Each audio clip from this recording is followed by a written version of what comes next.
Somebody's talking here. Somebody called you. I understand. I'm sorry. I'm so sorry. Okay. I thought it was Stacey's phone. I will be the first one to do my Battledecks over FaceTime. So if you hear my friend in the background laughing, that's what's going on. But I am starting with the topic of information literacy in the digital age, and I am starting my 5 minutes now. Information in the literacy in the digital age is a very dangerous business. Very little creatures get eaten up by very large creatures. And those itty-bitty creatures are those of you who do information literacy sessions. So, one of the things that you really want to do in conducting your information literacy sessions is to make sure that the power of the government is behind you, 100%, and that you have the ability to revoke the citizenship of any students who mock you.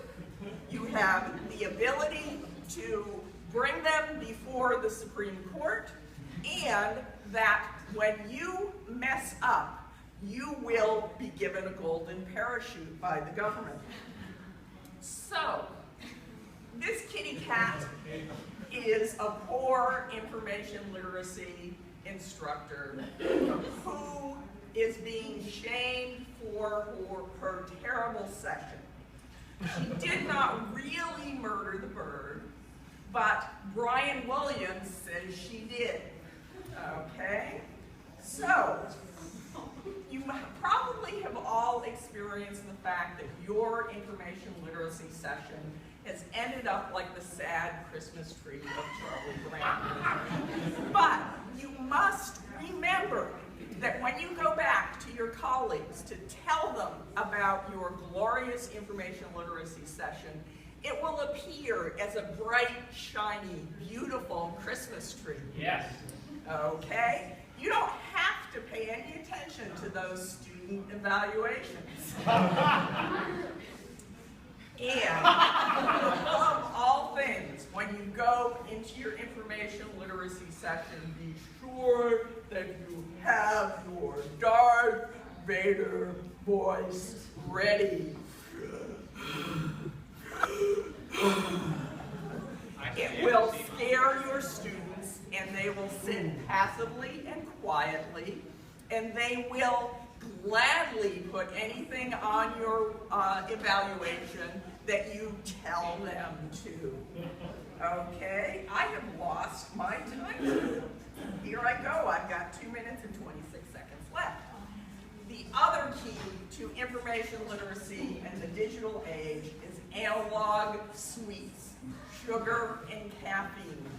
It may be digital, but the analog world is equally as important as those sweets. Okay, now this is the crash and burn moment. You've decided that, oh, I can go in there without canned searches. I can go in there without rehearsing any of the tools I'm going to show to them.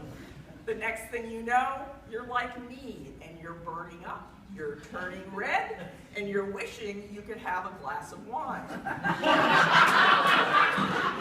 So, as you move on, do remember that this kind of rivalry among stallions is not something that you have to engage in with your fellow instructors. They may all pretend that they can dominate the world of information literacy,